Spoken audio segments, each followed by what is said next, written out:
भोपाल से एक अच्छी तस्वीर सामने आई। यहां एक साइकिल मैकेनिक लोगों के घरों को मुफ्त में सैनिटाइज कर रहा है। संवाददाता शुभम गुप्ता की एक रिपोर्ट आपको दिखाते हैं। ये कोरोना काल है। इस कोरोना काल में हम देख रहे हैं कि हर ओर एक लूट सी मची हुई है। हर चीज़ महंगी है और हर कोई शख्स इस वक्त ऐसा लगता है कि पैसे कमाने में लगा हुआ है। मगर कुछ योद्धा, कुछ लोग ऐसे भी हैं जो इस कोरोना काल में तन मन धन से समाज की सेवा कर रहे हैं। ये शख्स जिसे आप देख रहे हैं, इनका नाम विजय है और ये कोरोना पर विजय प्राप्त करने के लिए अपने घर से बाहर निकले हैं। ये इनका वाहन है और इस वाहन के ज़रिए ये पूरे भोपाल में निकलते हैं और इस तरह से अनाउंसमेंट करते हुए लोगों से अपील करते हैं कि मास्क लगाएं और सैनिटाइज़ का इस्तेमाल करें। ये देखिए, फ्री सैनिटाइज़ ये करते हैं। अपना नंबर इन्होंने लिखा हुआ है, अपना नाम लिखा हुआ है और आप देखिए, ताज्जुब की बात यह है कि इस कोरोना की वजह से ही इन्होंने अपने पिता को खोया है। इनके माता पिता और ये खुद तीनों ही कोरोना से संक्रमित हुए थे, मगर उसके बाद उनके पिता को नहीं बचा पाए और इसी तरह से ये रोज़ाना भोपाल शहर में निकलते हैं और इस तरह से इसे सैनिटाइज करते हैं। जहाँ पर भी इन्हें कॉल आते हैं या जो ज़्यादा संक्रमित जगह होती है, इनसे बातचीत करते हैं। विजय जी, आप कोरोना पर विजय प्राप्त करने के लिए निकले हैं, कब से ये कर रहे हैं और क्यों कर रहे हैं? कोरोना मुक्त भारत अभियान ब्रह्म कुमारी टीला संचालिका सीमा दीदी मार्गदर्शन में विगत 1 वर्षों से लगातार जारी है। इन एक वर्षों में हमने पूरा भोपाल को निःशुल्क सैनिटाइज किया है तथा जिस प्रकार से कोरोना की दूसरी लहर आई तो हमें पता पड़ा कहीं ना कहीं जागरूकता का अभाव है। उसके लिए हमने इस वाहन में जागरूकता रथ तैयार किया है। इसमें पहले आपके दृश्य में आप देख सकते हैं कि कोरोना से बचाव का तरीका, दूसरे में कोरोना होने के बाद किस तरीके से आप उसको न्यूट्रलाइज बचाव कर सकते हो और तीसरे दृश्य में कोरोना टीकाकरण के बारे में, जागरूकता अभियान के लिए बारे में बताया गया है तथा चौथे दृश्य में उसमें बताया गया है कि आपको सैनिटाइजर निःशुल्क करवाना हो तो हमसे संपर्क करें।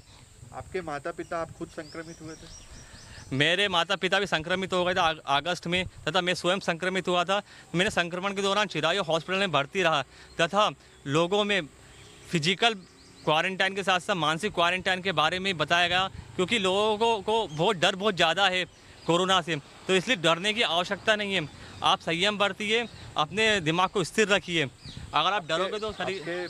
घर में भी किसी तरह की कोई हानि हुई, जन हानि इस कोरोना की वजह? इस कोरोना में मैंने अपने पिताजी को खो दिया, जो कि मेरे प्रेरणा स्रोत थे और वह डिफेंस में थे और डिफेंस में रहते के दौरान हमारे घर पे भी एक मिलिट्री का माहौल था और पिताजी कहते थे कि लड़के मरने से अच्छा है कि डर के मरने से अच्छा है कि उस चीज़ से लड़के मरो। आप पेशे से क्या करते हैं? मैं पेशे से साइकिल मैकेनिक हूँ, मैं वाहन मैकेनिक हूँ और इसी से मैं अपना जीवन यापन चलाता हूँ। तो जो मेरी सेविंग होती है तो सेविंग भी मैं इसी में, इस अभियान में मैं अपना खर्च कर रहा हूँ। विजय जी, कितना खर्चा आता है इस सैनिटाइजर के खर्चे पर और दूसरा जो पेट्रोल का भी खर्चा है? रोजाना इसमें 1000 रुपये का खर्चा होता है। तो आप अपने पास से खर्च करते हैं, कोई मदद आपको इधर उधर से नहीं मिलती? इधर उधर से मदद मिलती है। मेरा एक भाई है, वो मदद कर देते हैं। कुछ परिचित लोग हैं, एक भाई साहब है, उन्होंने अपना वाहन दिया हमें, उनका बहुत बहुत धन्यवाद। रोज़ाना कितने घरों को सैनिटाइज कर देते हैं या कितनी जगह पर? रोज़ाना डेली 70 से 80 कॉल्स आते हैं, उसमें कुछ कोविड कॉल्स भी रहते हैं। तो उस दौरान हम क्या जाके कोविड एरियाओं में जाके कोविड संक्रमित करते हैं तथा जिनको कोविड है उनको काउंसलिंग भी करवाते हैं तथा इस दौरान मैंने ऑनलाइन वेबिनार क्लास भी चालू किया है कि मेडिटेशन के माध्यम से कोरोना पे कैसे विजय प्राप्त की जाए। आगे भी आप ये करते रहेंगे?